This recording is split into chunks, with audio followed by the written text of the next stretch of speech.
Out of sheer curiosity, I finally created some free time for myself to watch the Lord of the Rings trilogy back to back.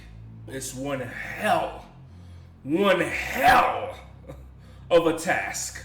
It was a challenge, but I have to say, it was worth it. It was a challenge, but I have to say, it was worth it. No pun intended. This trilogy was magical. This trilogy was art.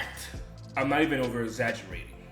Every frame of this movie can be a wallpaper somewhere. So before we get to the nitty gritty of Lord of the Rings, I have to talk about the Hobbit trilogy first because I did watch those movies before I watched the Lord of the Rings. And I have to say, I enjoyed the Hobbit trilogy. Like, I really enjoyed that. I know a lot of fans have said that the Hobbit trilogy was bad, but I'm not sure if it's because I watched the Hobbit trilogy before the Lord of the Rings trilogy, because chronologically, that's how it went. But I did enjoy them, because I know some fans didn't really enjoy the Hobbit, because I guess they couldn't help but compare them to the Lord of the Rings movies. But since I had nothing to compare them with, I enjoyed them. That goes to show you, like, some movies, it might not be a bad movie, but the scenario that it's put in would bring it down. Like I always say, comparison is one of the biggest killers of movies. There are 3 memorable things that I really loved about the Hobbit trilogy. Number 1 is the fight scene in the river with Orlando Bloom as Legolas. Bro, that river scene when he's standing on top of the dwarves and just he's spinning, he's killing it like he was doing the same thing in Lord of the Rings. This dude is so cool, son. Like, that's a cool movie character, period. Number 2, Benedict Cumberbatch as Smaug. That might be the most iconic character in the Hobbit trilogy. Have you guys seen the behind the scenes of Benedict doing Smaug? This dude was method acting his ass off. This dude was on all fours, just like the dragon, making the faces just... That type of dedication, if you love movies, when an actor displays such dedication, you can't help but respect them. You can't help but love them as an actor. Number 3, it's not really a huge scene or big deal, but it was when Thorin was losing his marbles over the treasure. Oh my God. I saw a rumor that said all that gold is worth $39 trillion today. Like, it would take a lot of will. It would take a lot of willpower to keep you from becoming obsessed and possessed by that amount of money. That's all I gotta say. Those are the 3 memorable things about The Hobbit for me. Now on to the Lord of the Rings trilogy. I ain't gonna lie. I thought the Hobbit trilogy was going to be better than the Lord of the Rings trilogy because it's more modern. I was thinking, okay, this came out 10 years after the Lord of the Rings trilogy, so more technology, better graphics. Peter Jackson probably have more equipment, but I was wrong. Let me tell you. This has to be my second favorite trilogy of all time. Might be tied for number 1.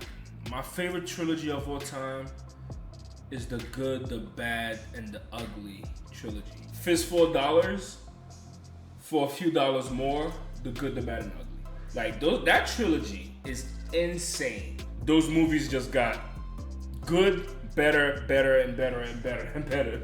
It just increases. It's very rare where a trilogy goes from good, really good, great, or great, great, great. Like, very rare. With this trilogy, I was taken on a journey. I didn't even watch the extended editions. I just watched the theatrical edit. I was taken on a journey with those movies. The world building, bar none, best world building I have ever seen. I'm a person who watches TV shows, movies, read books, watch anime, by the way. Lord of the Rings has the best world building in any media I have ever consumed. You are taken to so many different places in these movies. Like, oh my God, when I tell you, it felt like I was traveling with the crew, with Frodo, Gandalf. Yo, oh man, why did it take me so long to watch these movies? It's probably because, oh yeah, Lord of the Rings, I heard about it. I heard it's long as hell, so, oh yeah, Lord of the Rings, I heard about it. The main character, Frodo, he doesn't really fight like that. He's boring. Oh yeah, Lord of the Rings, isn't that old ass movie that... The fool I was. The fool I was. It's very rare that an old movie, I can't even really call it that old. Early 2000s, not that old. But my point still stands, where an older movie that is regarded as one of the best this, one of the best that, and then I end up watching them and then I'm disappointed. You know what I mean? I'm usually disappointed. But with this is one of those rare occurrences that, yeah, that's the shit. Now let's talk about the music. Sound placement, great in those movies. But I have to say there's only two soundtracks that sticks out to me. I think one of them is called The Three Warriors or something, or The Three Travelers. It's basically the opposite of the heroic music. It's the music they use for the orcs. And the other one, obviously, is the heroic one. That shit. That. It got me thinking. I think the Russo brothers, who directed Infinity War and Endgame, the Avengers movies, I should say Alan. Alan is the composer for those movies. I think he took some influences from the Lord of the Rings music. Go listen to Portals by Alan. Gotta be in my top 3 favorite soundtracks, movie soundtracks of all time. I cannot get tired of it. It's the music they use in Endgame, where everybody came together. It's the same sound. Like, it's more in Endgame, but it's the same instruments, the same sound, the same kind of triumph, bravery sound, coming together sound. It's kind of similar to that. I enjoyed them. I enjoyed both of those soundtracks in The Lord of the Rings, and they put them right where they need to. Oh, man, what a journey. That's all I have to say. Like, what a journey. Characterization. Let me tell you. This ensemble, yo, the way they make a cast of, let me see. That's 3, 4, 8. 4, 8, 9, 10, 11. Main cast is probably around 13 to 15 characters, right? The way the writers, the directors, find a way to make everyone serve a purpose. Oh my God. Do you know how hard that is? First of all, your movie has to be at least 3 hours long. And trust me, those movies are at least 3 hours long each. But at the end of the day, I was fully entertained. There wasn't really a part where there were some downtimes, but there was never a part that put me to sleep or I'm like, oh man, can this be over?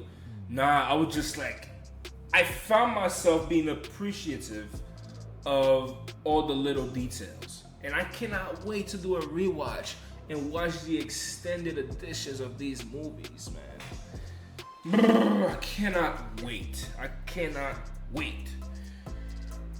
The characters were divided correctly. Each character had character development. Each scene served a purpose. Each scene served a purpose. Oh my God.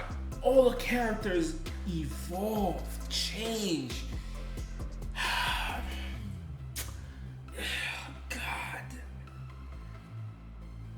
I know y'all watching me like, yo, this dude is so late. Better late than never. That's what I always say. Better late than never. I feel like if you're a person who enjoys movies, like you truly enjoy them. You don't nitpick. You can watch anything. Like I can watch any movie I want, dude. Like, look at my wall. I have Quiet Place Day 1, The Hateful Eight, Spider-Man, oh God, Grand Budapest Hotel. My taste for movies is very wide, and I love old westerns. Like Good, Bad, and Ugly is probably my favorite movie of all time. Like number one, bar none. You know what I mean? I think if you enjoy movies, like I was saying, you gotta watch the Lord of the Rings trilogy at least once. This is something, it's worth the investment. It's worth the 9 hours to finish the trilogy. You don't need to watch it back to back, but in terms of memorizing, it's probably best to watch them relatively close to each other because those three movies were filmed back to back. It's one story, right? It's one story divided into 3 parts. So you get what I'm saying? Basically a 9-hour long movie. But everybody should watch those movies at least once. If you know me, you know I'm big on physical media. Physical media is king. You know what I mean? Streaming cannot beat that quality. No. Ownership. You know what I mean? Like Netflix and all those streaming services always taking off movies at a moment's notice. You know what I mean? If I could buy every movie on physical, every movie that I like, you know what I mean? I have to like the movie for me to buy. I'm not gonna buy a movie I don't like. I don't care. I don't care if the steelbook look amazing. I'm not gonna buy it. But this trilogy is definitely a trilogy I'm going to buy. I'm gonna buy the 4K trilogy extended editions. I have to own that, no matter what. This is something you play on Christmas with your family. You know what I mean? Everybody needs to watch this damn movie. The only thing I'll say, it's not really a bad thing. It's just an observation. I did wish to see Sauron in action a little bit more. You know what I mean? But if that motherfucker came back, they probably would have lost. They probably would have lost. And also, I don't think we really had a closure or maybe a conclusion regarding Saruman. You know what I mean? I know, like, they say he lost his powers or something, and the trees was, you know, Gandalf told the trees to guard him and make sure he stays in that tower or whatever. But we just never seen them since the second movie. We never had any real closure on that. Other than that, this trilogy is amazing. Like, there's nothing more for me to say that you guys don't know about it already. If you guys are fans, you know what I mean. I'm not sure. By the time I upload this video, I think I'm gonna have 300 subscribers. So I want to take the time and say thank you. It took me many years to get to this point, but I have to say I've been inconsistent. Now I'm trying to do better. Thank you for 300 subscribers. That is crazy to me. Thank you very much and have a blessed day.